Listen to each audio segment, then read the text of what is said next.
আসসালামু আলাইকুম সবাইকে। কেমন আছেন সবাই? আশা করছি কাছে দূরে দেশ ও দেশের বাইরে যে যেখান থেকে আজকের ভিডিওটি সাথে আছেন অথবা দেখছেন সবাই ভালো আছেন এবং সুস্থ আছেন। আমিও আলহামদুলিল্লাহ বেশ ভালো আছি। আজকে আরও একটি নতুন ভিডিওতে আপনাদের সবাইকে স্বাগত জানাই। তো ভিডিওর শুরুতেই রিকোয়েস্ট করছি, আজকের ভিডিওটি যারা দেখা শুরু করেছেন প্লিজ একটি লাইক দিয়ে ভিডিওটি কন্টিনিউ করবেন, যাতে করে আপনার মতো অন্য আপুদের কাছেও আমার এই ভিডিওটি পৌঁছে দিতে সাহায্য করে। আর এই ভিডিওটা করা হয়েছিল শুক্রবারে।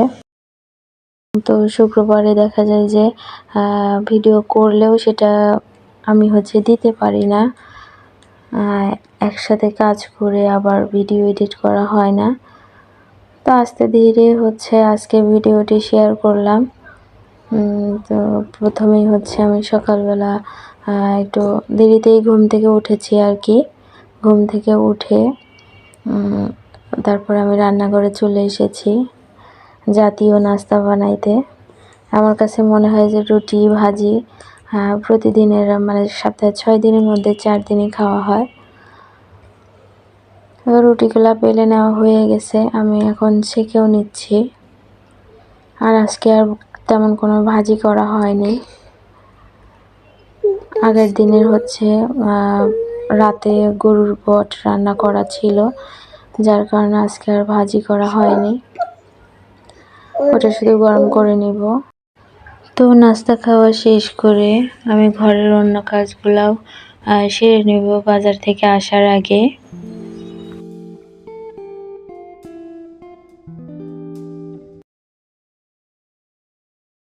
আস্তে ধীরে কাজ করতে করতে দেখা যাবে যে আর সময় পাবো না, কারণ আজকে বাজার নিয়ে আসবে। আপনাদের ভাইয়া নাস্তা খেয়ে বাজারে চলে গেছে, আর আমি এই ফাঁকে একটু ঘরটা গুছিয়ে নিচ্ছি, কারণ আমার কাছে মনে হয় যে ঘরটা যদি গোছানো থাকে অর্ধেক কাজই শেষ হয়ে যায়, আর কোনো প্যারা নেই। তখন রান্না করতে গেলেও কোনো ঝামেলা হয় না। তো ঘরটা শুধু আমি একটু গুছিয়ে ঝাড়ু দিয়ে নিয়েছি। আর এদিকে পরে বাজার থেকে চলে এসেছিল, এখন যে মাছ মাংসগুলা নিয়ে আসছে ওগুলা আমি সুন্দর করে ধুয়ে আর রেখে দেব। আজকে আর অলসতা করব না, যতই হোক সব মাছগুলাই আমি সুন্দর করে ধুয়ে বক্সে করে রেখে দেব। তো এখানে অনেকগুলা মাছই নিয়ে আসছিল, কিছু মাছ কেটে নিয়ে আসছে, আর শুধু 2টা মাছ কাটেনি। আর এই ট্যাংরা মাছগুলো দেখছি অনেক বেশি তেল হয়ে গেছে,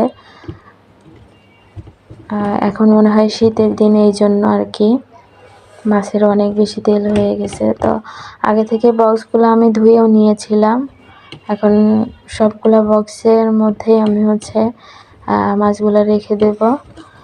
তবে মাছগুলো রাখার সময় আমি পলিথিনও দিয়েছি, পলিথিন দিয়ে যেদিন যে কয়টা মাছ লাগবে এরকম করে ভাগ ভাগ করে রেখেছি, যাতে সুবিধা হয়। আবার পরবর্তীতে দেখা যাবে যে বক্সে থেকে মাছ ভিজিয়ে রাখলে ওটা ছাড়তেও অনেক সময় লাগবে, যার কারণে আমি ওইভাবেই রেখেছি, যাতে করে ফ্রিজে নোংরা না হয়। তো ওগুলা গুছিয়ে নেওয়া হয়ে গেছে আমার। আর এখন চলে এসেছি যে শোল মাছটা নিয়ে আসছিল, তো এই মাছ আজকে বলতেছে যে রান্না করতে। তো ভিডিওর এ পর্যায়ে এসে আপনাদেরকে একটু রিকোয়েস্ট করব, আমার যে সকল আপুরা আজকে আমার ভিডিওটি নতুন দেখছেন, যদি আপনাদের ভালো লেগে থাকে তাহলে প্লিজ আমার চ্যানেলটি সাবস্ক্রাইব করে আমার পাশে থেকে যেতে পারেন। আর যে সকল আপুরা অলরেডি এই কাজ করে নিয়েছেন তাদেরকে অসংখ্য অসংখ্য ধন্যবাদ। তো এইদিকে এই মাছটা আমার প্রায় হয়ে গেছে। কথা বলতে বলতে মাছটা কষিয়ে ফুলকপি আলু এগুলা দিয়ে আজকে রান্না করতেছি। আর শীতের দিনে ফুলকপি আলু তো প্রায় সব মাছেই খাওয়া হয়। আর ওইদিকে ওই চুলাটায় আমি শাকও বসিয়ে দিয়েছি। তার সাথে আমি আবার একটু ট্যাংরা মাছ এটাও রান্না করে নিচ্ছি। তো রান্না প্রায় শেষ হয়ে গিয়েছে। পরবর্তীতে অন্য কোনো ভিডিওতে আপনাদের সাথে দেখা হবে অন্য কোনো সময়। ততক্ষণ পর্যন্ত সবাই ভালো থাকবেন, সুস্থ থাকবেন। আল্লাহ হাফিজ, আসসালামু আলাইকুম।